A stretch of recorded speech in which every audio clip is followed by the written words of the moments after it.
Welcome to another InfluxFuelForward.com breakdown of the USDA Hbiip grant application process. In this video, Jeff Carpenter talks about the Hbiip online application, all the nuts and bolts, and how to check all the boxes. In the meat of the application, start date, end date, title, what do those mean?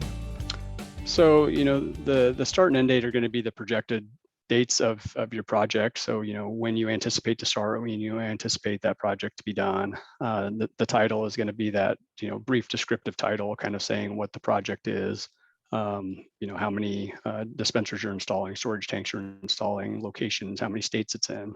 And how long from the time of the application or the award can the start date be and the end date be? So that's a good question. So the grant period this time is 36 months. So you've got quite a bit of flexibility, but really that grant period doesn't start until the grant agreement is fully executed. So, you could potentially be looking at, 3, 4, or 5 years from the date you submit your application, potentially before those projects are done. Okay, and so the entire project has to be finished by the end of that 3-year period. Correct. Yeah. We do allow a 12-month extension that you can request with some justification. If there's extenuating circumstances that delay that, you could submit some information to us and request that 12-month extension if necessary. If you're doing multiple locations, can you do multiple locations, or is it do you need to apply for each location separately? Yeah, no, that's a good question. So each applicant entity can submit one application. But you can apply for multiple locations within that application itself. The only limitation would be that $5 million maximum. So the volume you would post would be the combined volume of all the locations, total volume, or is it individual? It's going to be for each individual location is where you input that as you're inputting the data for each, filling out each station location. What about a new site? What do you put? Where do you get the volume just from projections, or how do you go about that? Correct. Yeah. Yep. We would just use projections on that, and you would want to support that in your technical report on, how you calculated that, how you got that information. If you don't have departments or divisions, do you just not fill that out, or do you put in NA? No, these are required to be completed. So I would just put the company name in there if you don't have that. Just repeat the company name in each one. Historical data, how far back does that need to go? So we're looking for 3 years of historical data. And again, that needs to be the total gallons of all fuel sold, the total gallons of E10, E15, E85, and diesel, as well as the total fuel sales revenue. Okay, so gallons and dollars both. Yes. Yep. Okay.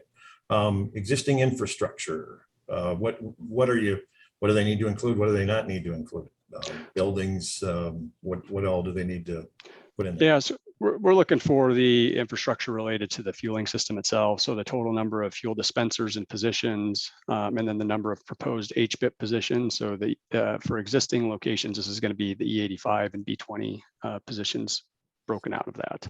So the existing infrastructure you're asking about is it all products, or is it just, ethanol or biodiesel infrastructure? Yeah, it's all products that we're looking for. Yeah. Okay, so then the projected infrastructure and fueling positions, is that also all products, or is it like, let's say you're replacing all of your dispensers and you got 8 of them and only 4 of them are going to be E85? Do you need all of that information, or just the ones that you're asking for funds here?